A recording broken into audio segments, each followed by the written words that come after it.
Hey guys, how are you all. मेरा नाम है रमनदीप सिंह। स्वागत है आपका मेरे चैनल एएफएलएम के अंदर। एंड गाइस, आज हम लेके आए हैं सीएमए फाइनल वाले बच्चों के लिए strategy to crack CMA final law exam. आज मैं क्या लेके आया हूँ आप लोगों के लिए? Strategy to crack CMA final law exam. आप लोगों को पता होगा कि इस बार जो सबसे ज्यादा बच्चा फेल हुआ वो लॉ में हुआ। CMA final law exam, CMA final के लॉ में फेल हुआ। मैंने ऐसे ऐसे बच्चे देखे जिनकी 3 पेपरों में एग्जाम्शन है और लॉ में हो गए फेल। ये मेरे को समझ नहीं आया ऐसा इंस्टीट्यूट ने क्यों करा, लॉ को टारगेट क्यों करा। लॉ एंड डीटी, डीटी में भी लेकिन इतने फेल नहीं हुए जितने लॉ में हुए डीटी में भी लेकिन इतने नहीं हुए। आज मैं उसके बारे में बात करता हूं। तो मैं पहले थोड़ा सा बताता हूं कि मैं 3-4 टिप दूंगा जो अगर आपने ढंग से फॉलो कर लिए तो डेफिनेटली पेपर निकल जाएगा, डेफिनेटली पेपर निकल जाएगा। अगर आपको पता हो तो आपका जो सीएमए फाइनल लॉ है वो कुछ इस तरीके से डिवाइडेड है। आपको अगर पता हो तो आपका कंपनी लॉ 50 नंबर का है, 50 मार्क्स। आप लोगों का IBC, insolvency bankruptcy code 10 marks का है।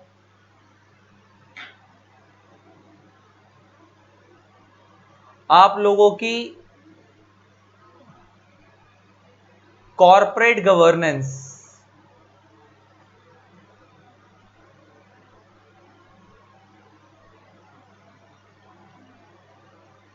फिफ्टीन मार्क्स की है।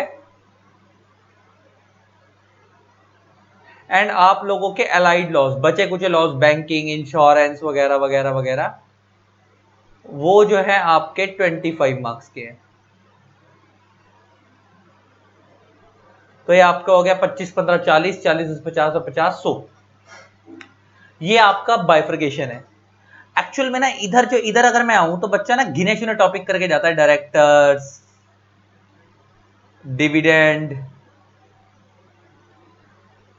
निधि कंपनी, है ना, और इसके अलावा क्या कहते हैं, ऑडिटर्स, ऑडिटेड ऑडिटर्स, अकाउंट्स वगैरह वगैरह वगैरह एटसेट्रा। यहां ना बच्चे गिने चुने टॉपिक करके जाता है। और फिर आईबीसी या फिर कॉर्पोरेट का सोशल एलाइड लॉज तो है ही अलग से। एक्चुअल में सीएमए फाइनल लॉ का जो 100 मार्क्स का सिलेबस है वो बहुत बड़ा है और अपने आप में एक समंदर है जो खत्म नहीं होता। तो ना बच्चा अपने हिसाब से कर करके जाता सिलेक्टेड टॉपिक। पिछली बार ना पासा पलट गया। हुआ क्या, बच्चा करके गया मजे से डायरेक्टर, ये वो 10 नंबर की तो आ गई 1% कंपनी पे केस स्टडी, 10 मार्क्स की तो आ गई 1% कंपनी पे केस स्टडी ओपीसी पे। और बच्चों से सीएमए फाइन, अगर वो केस स्टडी टफ नहीं थी, जब मैंने बच्चों से पूछा, जो बच्चे मेरे बच्चे थे जो मेरे से पढ़ के गए थे, मैंने वीडियोस के अंदर डिटेल में, मैं जो हमारे रेगुलर कोर्स होते हैं गूगल ड्राइव, पेन ड्राइव वाले, बहुत डिटेल में मैं ओपीसी टाइप्स ऑफ कंपनीज को बहुत डिटेल में कराता हूँ। क्या होता है कि मार्केट में जो टीचर्स है ना वो प्रिज्यूम कर लेते हैं कि इस बच्चे को सीएमए फाइनल के लॉ के अंदर ये टाइप्स ऑफ कंपनी, ये सब चीजें तो वो इंटर में पढ़ के आया, आती होंगी। लेकिन मेरे साथ एक आदत क्या है कि मैं मान के चलता हूँ कि जब वो फाइनल में वो जीरो है, उसे कुछ नहीं आता, मैं वापस जीरो लेवल से पढ़ाता हूँ। तो उससे बच्चे को फायदा क्या होता है, उसका बेस स्ट्रॉन्ग होता है। लेकिन बहुत सारे बच्चे समझदार बनते हैं, हम कुछ कर नहीं सकते उसके अंदर, वो छोड़ जाते हैं बेसिक चैप्टर्स को, types of company, memorandum article, introduction, है ना, इसके अलावा इनकॉर्पोरेशन, ये सब बेसिक चैप्टर जो इंटर में पढ़े होते हैं, इसलिए बच्चा छोड़ जाता है उसको कि छोड़ क्या फर्क पड़ता है, ये तो फाउंडेशन इंटर में पढ़े थे, ये तो हो ही जाएंगे, इनको पढ़ के क्या करना है, और ये आएंगे भी नहीं पेपर में। और टचवुड वो आते भी नहीं थे, 5-6 नंबर से ऊपर के आते भी नहीं थे इससे ज्यादा। इस बार खेल पलट गया, 10 नंबर की ओपीसी पे केस स्टडी आ गई, 1-2 क्वेश्चन और भी आया था टाइप्स ऑफ कंपनी पे, करते करते 13-14 नंबर का टाइप्स ऑफ कंपनी वाला चैप्टर ही आ गया। डायरेक्टर में से बहुत ना के बराबर आया, डिविडेंड वाले में से कुछ कुछ आया, अकाउंट्स ऑडिट में से ना के बराबर आया। मतलब जिन टॉपिक्स में से बहुत ज्यादा आता था, इस बार आया ही नहीं। अच्छा, इस पेपर में पता है कौन लोग बच गए, कौन लोग बच गए? जो सारी स्टडी करके गए थे। यहां पे पहला टिप तो अब मेरा यही है, ध्यान से सुनना, सिलेक्टिव स्टडी अब नहीं चलेगी। सिलेक्टिव स्टडी ये मैंने पिछली बार भी बोली थी, लेकिन बच्चों को अक्कल नहीं आती। मेरे को बोलना बुरा लग रहा है लेकिन ये सच्चाई है, सिलेक्टिव स्टडी नहीं चलेगी। मैं तुम्हें बाहर वालों की क्या बोलूं, तुम्हें अपने बच्चों की बताता हूं। जो मेरे स्टूडेंट है, मेरे से क्लास खरीदते हैं, मेरी एक आदत है, जब भी मैं क्लास देता हूं ना, तो पहले उसके बाद हम बुक डिस्पैच करते हैं, बच्चे पे 3-4 दिन में बुक जाती है। तो जब तक बुक पहुंचती है बच्चे पे, तो मैं बच्चे को पहले ही बोल देता हूं कि कोई भी बच्चा पढ़ाई स्टार्ट नहीं करेगा जब बुक आएगी तो मैं बताऊंगा, शेड्यूल बनवाऊंगा किस चैप्टर को कितने दिन पढ़ना है, कैसे पढ़ना है और कौन चैप्टर को पहले करना है, कौन चैप्टर को बाद में करना है। कई बार ऐसा हो जाता है कि मैं मिस कर जाता हूँ, कई बार मैं भूल जाता हूँ, इतने सारे ऑर्डर आए थे कभी कभार एक दिन में, तो मैं मिस कर जाता हूँ कि इससे बात करनी थी, उससे बात करनी थी, या शेड्यूल देना भूल जाता हूँ, बच्चे से बात करना भूल जाता हूँ, तो बच्चे अपने आप उठा लेते हैं कुछ भी। तो मैंने आजमाया, बहुत सारे बच्चे ऐसे, और कोई बच्चे तो मेरे बोलने के बाद भी, मैं समझा रहा हूँ कि बेटा इस सीक्वेंस से चलना है, फिर भी पता क्या उठा के बैठे होते डायरेक्टर्स, कॉर्पोरेट गवर्नेंस। अच्छा एक बात बताओ, कॉर्पोरेट गवर्नेंस का मतलब क्या होता है? To govern the corporate body in good and ethical manner, company को अच्छे तरीके से चलाना। तुम्हें कंपनी लॉ बिल्कुल नहीं आता, घंटा भी नहीं पता तुम्हारे को कि कंपनी लॉ चलेगी कैसे, कंपनी लॉ बनेगी कैसे, कंपनी के अंदर फॉर्मेशन कैसे होगा, कंपनी के डायरेक्टर अपॉइंटमेंट, ऑडिटर का ये सब कैसे चलेगा, ऑडिटर अपॉइंटमेंट रिमूवल, सीधा पहुंच गया कॉर्पोरेट गवर्नेंस, कंपनी अच्छे तरीके से कैसे चलेगी। पहले बनाना और उसके इंटरनल फीचर तो समझ लो, तब तो उसको गवर्न करना सीखोगे। ये पता नहीं है लॉ, इसके बारे में जीरो हो और ये पढ़ने बैठ जाते हो क्योंकि मार्क्स ज्यादा है। ये वाली गलतियां आप करनी ही नहीं है। मतलब तुम अब ये समझो, मेरा मानना तो ये कि ये सब ये जो 50 10 15 25 दिए ना, सब जीरो है तुम्हारे लिए। जीरो इन द सेंस कि पूरा ही पढ़ना है, कुछ छोड़ना नहीं है। अब बच्चा बोलता सर हमारे पास टाइम कम है, बेटा अभी टाइम कम नहीं है, अभी भी बहुत टाइम है ना। अगर ढंग से 2-2.5 घंटे भी निकाल लोगे ना, सिर्फ 2-2.5 घंटे रोज के कह रहा हूँ, बस 2-2.5 घंटे डेली बेस पे एक सब्जेक्ट के लिए, लॉ के लिए, इतना तो नॉर्मल निकालते ही हो, मगर कंसिस्टेंसी मेंटेन करने, डेली पढ़ना है, लॉ निकल जाएगा, छोड़ के कुछ नहीं आना।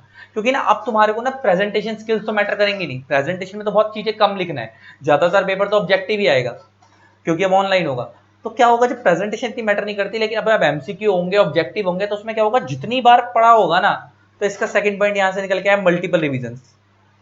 मल्टीपल रिविजन्स कम से कम 3 to 4 टाइम, आपका 3 से 4 बार आपकी बुक खत्म हो जानी चाहिए। टीचर की बुक से पढ़ रहे हो टीचर की बुक से, स्टडी मैट से पढ़ रहे हो स्टडी मैट से, जिसको भी पढ़ रहे हो 3 से 4 बार खत्म होनी चाहिए, ताकि वो वर्डिंग सेट हो जाए दिमाग में कि अच्छा ये फॉर्म इतने दिन में जाता है, ये वाला फॉर्म जाता है, अच्छा ये चीज के लिए ये वाला रेजोल्यूशन पास करना होता है।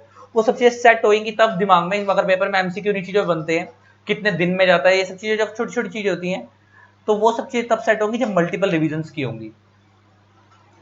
नेक्स्ट थर्ड चीज, सिलेक्टिव स्टडी नहीं करनी, मल्टीपल रिवीजन करनी है। थर्ड चीज, शॉर्ट नोट्स बनाने हैं।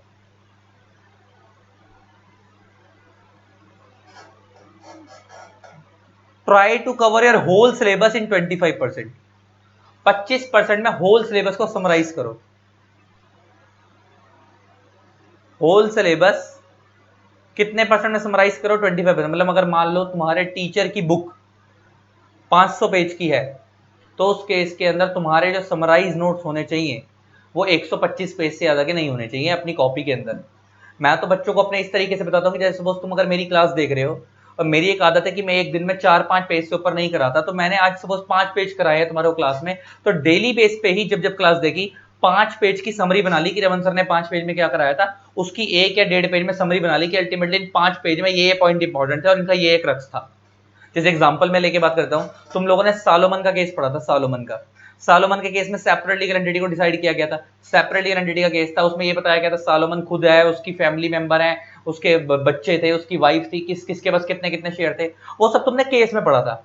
अल्टीमेटली जब तुम समराइज नोट्स बनाओगे तो तुम उसमें पूरा केस नहीं लिखने बैठ जाओगे, समराइज नोट में सिर्फ उसकी जजमेंट लिखोगे अल्टीमेटली क्रक्स में कि उस केस में क्या कहा गया था। और उस केस में तुम्हें याद होगा मैंने पढ़ाया था कि उस केस में कहा गया था कि प्रायोरिटी, जब भी कोई कंपनी वाइंडिंग अप में डूबती है जाती है, तो उस केस में प्रायोरिटी सिक्योर्ड क्रेडिटर को पहले मिलती है, अनसिक्योर्ड क्रेडिटर को बाद में मिलती है। तुम लोगों ने अकाउंट्स में पढ़ा होगा।